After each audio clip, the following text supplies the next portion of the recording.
Hello, good morning everyone. I hope you all are good and we energetic. So today we start next topics of chapter 3, current electricity. Topic Joule's law of heating. Why electric current? किसी conducting wire में जब हम कोई current flow करते हैं तो conducting wire में एक हीटिंग इफेक्ट प्रोड्यूस होता है, हीटिंग इफेक्ट डेवलप होता है। इस चीज को जूल्स ने एक्सप्लेन किया। According two joule found that when current is passed through a conductor the heat produce across it is number 1 directly proportional square of current flowing the conductor. So H is directly proportional I square. Number 2 is directly proportional to the resistance of the conductor. So H is directly proportional R. Number 3 is directly proportional time flowing the current in this conductor. So H is directly proportional T. Equation 3rd. From equations first, second and third, इन तीनों equation को combined किया तो H is directly proportional I square RT. Here H produce heat of the conductor, I flowing current, R resistance of the conductor, and T time for which the current is passed. Heating effect is desirable in devices like as electric heater, electric iron, electric bulb and electric fuse. Next topic, electric energy. The total work done by the source of EMF in maintaining the electric current in the circuit of a given time is called electric energy consumed in the circuit. यानी यहां कह रहे हैं कि किसी electric wire में, electric conductor में current को फ्लो बनाए रखने के लिए जो वर्क डन होगा is called electric energy consumed in the circuit. It's denoted by capital E और unit is joule. Energy, electric energy is a scalar quantity. So electric energy E is equals to work done is equals to power into time. Here electric power P is equals to VI. So electric energy E is equals to VIT. According to Ohm's law, V is equals to IR. So E is equals to I square RT. अब अगर हम यहां पर it's here unit of electric energy is joule but E is equals to I square RT divided by J. Unit is kilocalorie. Here J is equals to 4.18 joule per kilocalorie. Or we know that potential difference V is equals to W upon Q. So work done W is equals to V into Q. Electric charge Q is equals to IT. So W is equals to VIT. According to Ohm's law, V is equals to IR. So W is equals to I square RT. Unit of electric energy is joule or other unit of electric energy is kilowatt hour. 1 kilowatt hour is equals to 3.6 into 10 की power 6 joule. और electron volt, 1 electron volt is equal to 1.6 into 10 की power -19 joule. Next topic electric power. the rate of doing electric work is called electric power. यानी electric work का जो rate है is called electric power, और the rate at which the electric energy is converted into heat, यानी electric energy जो heat में convert होती है उसका rate is known as electric power. It is a scalar quantity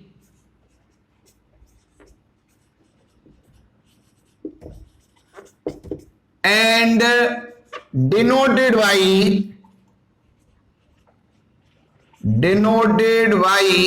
P. So electric power P is equals to electric work upon time. Electric work W is equals to VIT. So P is equals to VIT divided by T. T से T cancel out. So electric power P is equals to V into I. Y using Ohm's law. V is equals to IR. So power P is equals to I square R. And I is equals to V upon R. So electric power P is equals to V square upon R square into R. So electric power P is equals to V square upon R. Its unit is watt or joule per second. Joule per second और volt into ampere, volt into ampere और ampere square into ohm और volt square पर ओम। 1 watt when 1 joule work in 1 second, when 1 joule work in 1 second, यानी अगर 1 second में work 1 joule work complete होता है, then electric power is equal to 1 watt. So 1 watt is equal to 1 joule divided by 1 second. Other unit of electric power, 1 kilowatt is equals to 10 की power 3 watt. 1 megawatt is equals to 10 की power 6 watt. और 1 horse power is equals to 746 watt. Fuse. It is a safety device used in electrical circuit. Fuse जो है एक safety device है electrical circuit का. It is made of pure tin और alloy of copper and tin. यानी ये जो fuse wire है या तो ये प्योर टिन और alloy of copper and tin का होता है. The characteristics of fuse are high resistivity and low melting point. Fuse wire की रेजिस्टिविटी हायर होती है और मेल्टिंग पॉइंट लो होता है. When high current flow through a circuit, जब किसी सर्किट में हाई करंट फ्लो हो, the fuse wire melt and causes a break in the circuit. यानी जब किसी सर्किट में हाई करंट फ्लो हो जाए किसी पर्टिकुलर टाइम इंटरवल पर, तो वो सर्किट ब्रेक हो जाएगा, फ्यूज वायर मेल्ट हो जाएगा. Some questions related to electric energy और electric power. Question number 1. If 0.18 ampere of current is drawn by an electric bulb when it is connected to a source of 120 volt, find the power of bulb. यानी यहां पर जो source दिया है जिससे वो जो है इलेक्ट्रिक बल्ब कनेक्ट है, तो वो V is equal to 220 volt, और जो करंट आ रहा है I is equal to 0.18 ampere. Then find the electric power of the electric bulb. So P is equal to V into I. So electric power P is equal to 220 into 0.18. अब यहां पर 220 में 0.18 का multiple करेंगे तो ये जो हमारा आंसर है P is equal to 39.60 watt or joule per second, यानी 39.6 joule per second or watt. Next question 2, a torch bulb is rated 5 volt and 500 milli ampere. Calculate number 1 its power, number 2 resistance, and number 3 energy consumed when it is lighted for 4 hours. Solution, तो यहां पर जो voltage है वो 5 volt given है। Flowing current I is equal to 500 milli ampere, इसको जब ampere में कन्वर्ट करेंगे तो 0.5 एम्पियर। तो number 1, find the power. P is equal to V into I, so power P is equal to 5 into I 0.5, तो ये 2.5 what or joule per second. Number 2, हमें calculate करना है रेजिस्टेंस। तो according to Ohm's law resistance R is equal to V upon I। So resistance R is equal to V 5 upon current 0.5, तो यानी जो resistance है R is equal to 10 ohm. Third point, energy consumed, तो power is equal to energy upon time, तो energy is equal to power into time. अब यहां पर जो टाइम है वो 4 आवर है, तो पावर किलोवाट बना करके एनर्जी किलोवाट आवर में कैलकुलेट करेंगे, और वैसे हम जूल में भी कैलकुलेट कर सकते हैं। तो E is equal to, power हमारी है 2.5, लेकिन वॉट से किलोवाट बनाना है तो 1000 से डिवाइड करेंगे इनटू टाइम 4 आवर, तो 4 से इसे कैलकुलेट किया 250, तो energy E is equal to 25 से कैलकुलेट इसे कट किया तो 0.1 अपॉन 10, तो 1 अपॉन 100, 10 की पावर -2 यानी 0.01 किलोवाट आवर, ये एनर्जी कंज्यूम्ड होगी फॉर 4 आवर्स के लिए। Next question 3, 2 heaters are marked 200 volt 300 watt and 200 volt 600 watt, यानी 2 हीटर हैं जिन पर वोल्टेज और पावर मार्क्ड है। If the heater are connected in series, उन दोनों हीटर्स को सीरीज में कनेक्ट किया, and the combination connected to a 200 volt DC supply, यानी हीटर को सीरीज में कनेक्ट करने के बाद उस कॉम्बिनेशन को 200 डीसी वोल्ट सप्लाई से कनेक्ट किया, which heater will produce more heat, उन दोनों हीटर में से कौन सा हीटर मोर हीट प्रोड्यूस करेगा। तो सबसे पहले फर्स्ट हीटर, तो फर्स्ट हीटर में वोल्टेज 200 वोल्ट और जो पावर है वो 300 वॉट है, और second heater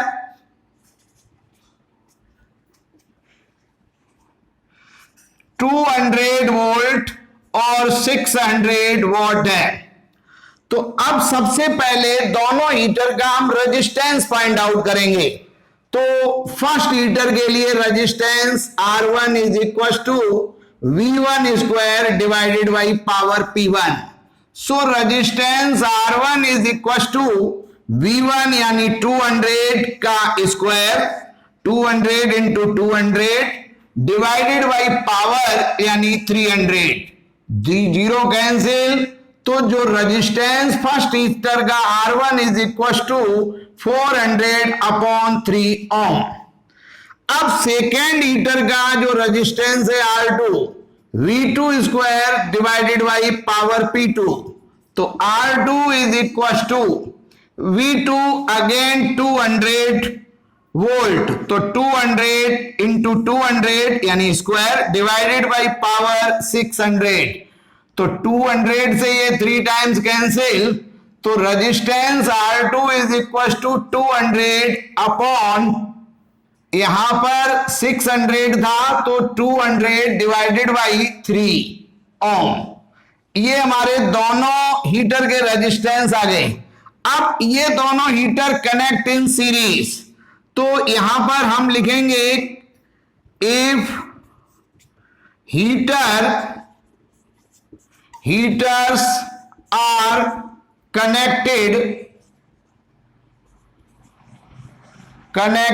in series, then resultant resistance R is equal to R1 plus R2।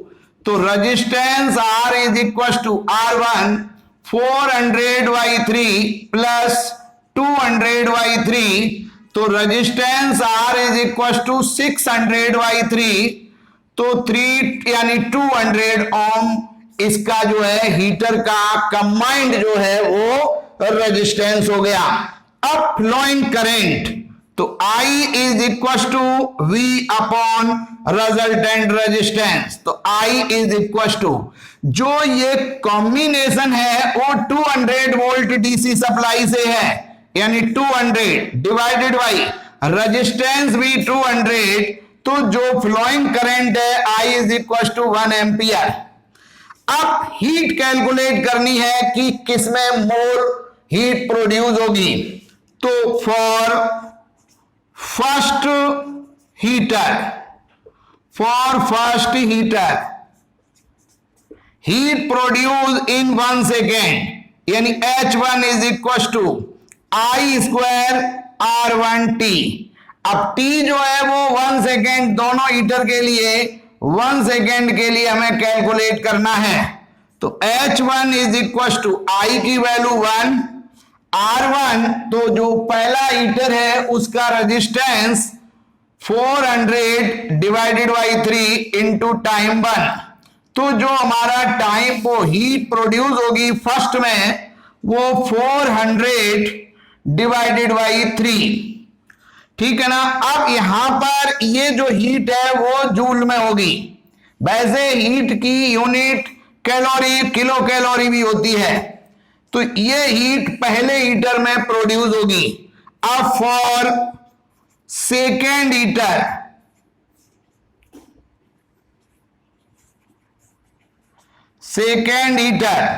तो H2 is equal to I square R2T।